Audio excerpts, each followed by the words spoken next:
સુરતમાં ભારે વરસાદ બાદ પાણી ભરાવા મામલે કોંગ્રેસે તંત્રની કામગીરી સામે ઉઠાવ્યા સવાલ। Story report by Kuldeep ઇશરાની।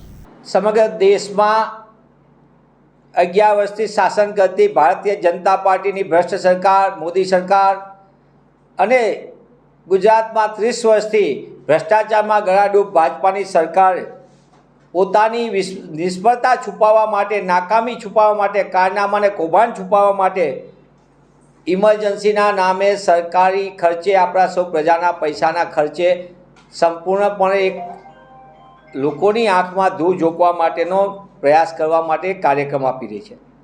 આ કાર્યક્રમની અંદર 11 વર્ષનો હિસાબમાંથી લોકોનું ધ્યાન ભટકાવવાનું છે। આ એ ભારતીય જનતા પાર્ટીના શાસકો છે, આરએસએસની એ વિચારધારાના લોકો છે કે જેમને દેશના બંધારણને ક્યારે સન્માન નથી આપ્યું। આ એ આરએસએસની વિચારધારાના લોકો સત્તા સ્થાને આવી છે કે જેમને ક્યારેય તિરંગાને વર્ષો સુધી આરએસએસના હેડક્વાર્ટર ઉપર એને લગાવવામાં નહોતું આવ્યું, એને માન સન્માન નહોતું આપ્યું અને સ્વીકૃતિ નહોતું અપાઈ। આ એ વિચારધારાના લોકો સત્તા સ્થાને છે કે જેમને જ્યારે ડૉક્ટર બાબા સાહેબ આંબેડકર લિખિત એમના અધ્યક્ષ સ્થાને બંધારણ સભાએ મંજૂર કરેલું બંધારણ જ્યારે દેશ સમક્ષ મૂકવામાં આવ્યું ત્યારે તેને રામલીલા મેદાન ઉપર સળગાવવાનો પ્રયાસ કરીને એને નકારી કાઢનારા લોકો આજે લોકતંત્રની અને બંધારણ બચાવોની વાત કરે છે। એમની માનસિકતા મહાત્મા ગાંધી વિરોધી છે, એમની વિચારધારા વિરોધી છે। આ એ વિચારધારાના લોકો છે કે જે વિચારધારાના કારણે આપણે રાષ્ટ્રપિતા મહાત્મા ગાંધીને ગુમાવ્યા।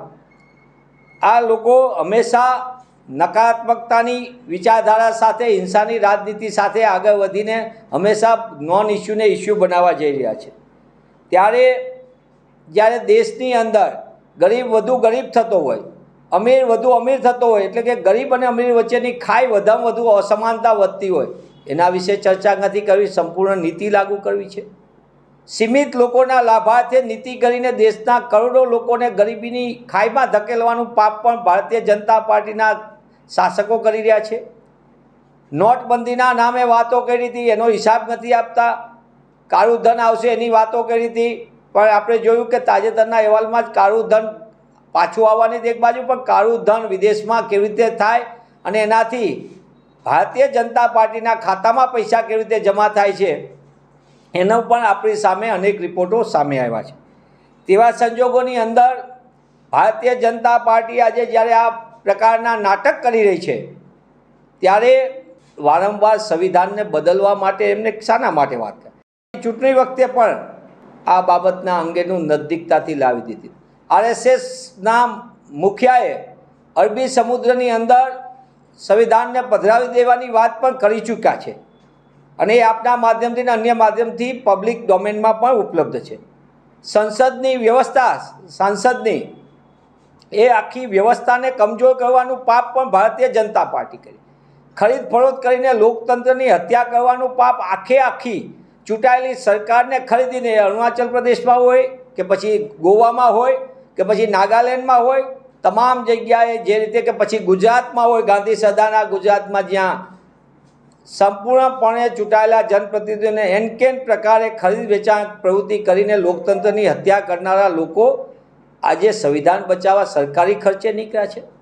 હું એમને પૂછવા માગું છું કે તમે 11 વર્ષનો હિસાબ તો આપો।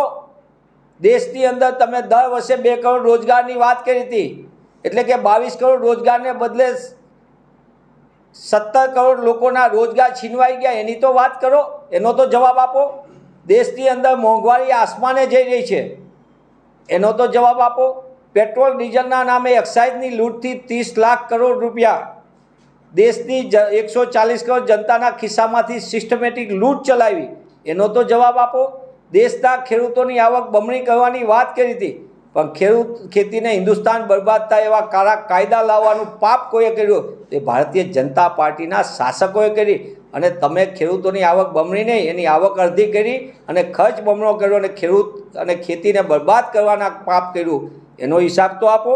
આ દેશની અંદર નાના અને મધ્યમ કદના ઉદ્યોગોને ખલાસ કરીને મોટા ઉદ્યોગોને જાહેર સાહસો વેચી દેવા, બારોબાર જાહેર સંપત્તિ આપી દેવી, કરોડો રૂપિયાની સરકારી રાહતો આપવી, ત્યારે એ નાના અને મધ્યમ કદના ઉદ્યોગ જે આ હિન્દુસ્તાનની તાકાત હતી એનો તો જવાબ આપો તમે.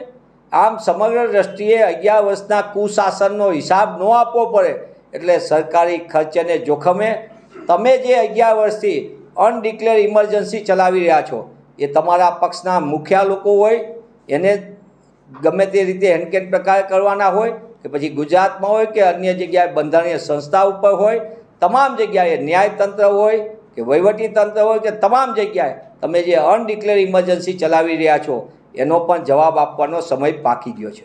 ગુજરાતની અંદર છેલ્લા 30 વર્ષથી ભાજપાનું ભ્રષ્ટ શાસન સુરત હોય, અમદાવાદ હોય, રાજકોટ હોય, વડોદરા સહિતના મહાનગરોમાં 20 વર્ષથી કોર્પોરેશનમાં ભાજપાના શાસકોના ભ્રષ્ટ શાસનના કારણે પહેલાં કે બીજા વરસાદની અંદર ઠેર ઠેર પાણી ભરાવાના દ્રશ્યો તો એ સામાન્ય થઈ ગયા. પણ જે રીતે વરસાદી પાણીના કારણે કરોડો રૂપિયાની સંપત્તિ નષ્ટ થાય, લોકોનું જનજીવન અસ્તવ્યસ્ત થાય અને એ પાણીના રોકવા માટે કે નિકાલ માટે કોઈ વ્યવસ્થા આપવામાં નાકામ ભાજપાના શાસકોના પાપે હજારો લોકોનું જનજીવન ખોરવાઈ ગયું છે. સુરતની માટે દેશના પ્રધાનમંત્રી જે તે સમયે સુરત વિશે બહુ વાત કરતા હતા. હાલના મુખ્યમંત્રીને ભાજપાના શાસકો પણ કરોડો રૂપિયાના બજેટ વખતે હંમેશા સુરતને સિંગાપોર, પેરિસ, અલગ અલગ પ્રકારના જે નામ યાદ આવે એની વાત કરે. પણ સુરતની જે દુર્દશા થઈ એ દુર્દશા માટે ભાજપાના શાસકોની જે ભ્રષ્ટાચારી રીત રસમો છે એટલે કે ગેરકાયદેસર બાંધકામ એ ભાજપાના શાસકોનો સ્વરોજગાર હોય, એમના મળતિયાઓનો સ્વરોજગાર હોય, તેના લીધે આજે હજારો નાગરિકો પોતાની કિંમતી મૂડીને બધું પોતાના ઘરવખરી સહિત બધું નષ્ટ પામ્યું છે. વારંવારના પ્રોજેક્ટો મૂક્યા, કરોડો રૂપિયાના બજેટ. ત્યારે હું આપના માધ્યમથી માંગ કરું છું કે ગત વખતે જે રીતે વડોદરાની અંદર કરોડો રૂપિયાનું નુકસાન થયું એ માનવ સર્જિત આપત્તિ હતી. સુરતની અંદર જે અત્યારે જે પ્રકારની ખાડી પૂરો નહીં આવ્યું એ પણ ભાજપા શાસકોની ભ્રષ્ટ નીતિના કારણે આ માનવ સર્જિત આપત્તિ છે.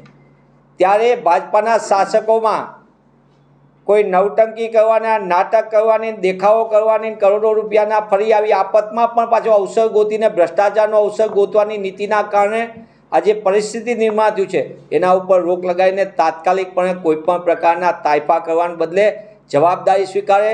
એ પછી સુરતના મહાનગરના ભાજપાના શાસકો હોય કે રાજ્યના મુખ્યમંત્રીશ્રી હોય, તમામ સીધી જવાબદારી સ્વીકારે. કારણ કે ભાજપા શાસકોમાં ભ્રષ્ટાચાર નહીં પણ ભ્રષ્ટાચારમાં આખે ભાજપાની સરકાર હોય છે અને એના પાપે સુરત સહિતના મહાનગરોના લોકો હેરાન પરેશાનીનો સામનો કરી રહ્યા છે.